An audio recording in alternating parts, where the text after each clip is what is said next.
জাতীয় পার্টির মাননীয় মহাসচিব ব্যারিস্টার শামীম আজাদ পাটোয়ারি মনোনয়নপত্র গ্রহণ করলেন।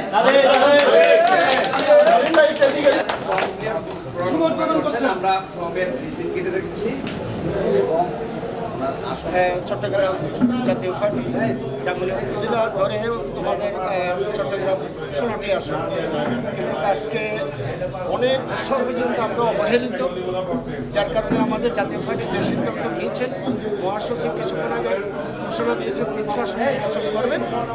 আমরা সিদ্ধান্ত নিয়েছি আমাদের মহানগর নেতৃবৃন্দদের সাথে আলোচনা করে আমরা 300 আসন নির্বাচন করব, যার কারণে আমি রাঙ্গুনিয়ার 7 আসনে মনোনয়নপত্র সংগ্রহ করছি।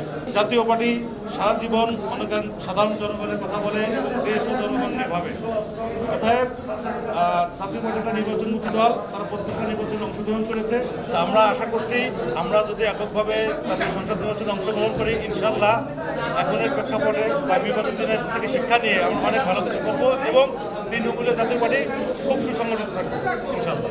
2 সিট থাকে জেলাকে বগুড়ার এবং ঢাকাতে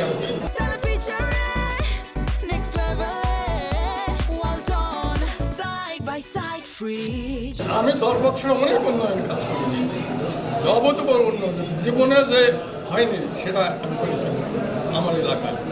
তবে আমরা আশা করি নিরপেক্ষ নির্বাচন হলে জাতীয় পার্টি ক্ষমতায় যাবে। জাতীয় পার্টি জনগণের দল, এরশাদ সাহেবের প্রতিষ্ঠিত 68,000 গ্রাম বাসলে বাংলাদেশ বাসবে, সেটাই এরশাদ সাহেবের স্লোগান। সেই স্লোগানে আমরা সেই মনোভাবে নিয়ে সেই মনোবল নিয়ে আমরা আগামী ইলেকশন করব ইনশাল্লাহ। সকলের সহযোগিতায় আমরা জয়লাভ করব। এটা তো আমাদের আসলে একটা আশার জায়গা, আকাঙ্ক্ষার জায়গা। সেই আশা পূরণ করার জন্যই যেহেতু যদি প্রার্থী হতে পারি, সেই কারণে আমি তো এলাকাতে আছি, সবসময় কাজ করছি, মনোনয়ন দিলেও করবো, না দিলেও করবো। আশা করি দল আমারে সেই সুযোগ দিবেন। ভালো এবং শান্তিপূর্ণভাবে রাজনীতি করতে গেলে, দেশ চালাতে গেলে আসলে জাতীয় পার্টির কোনো বিকল্প নেই।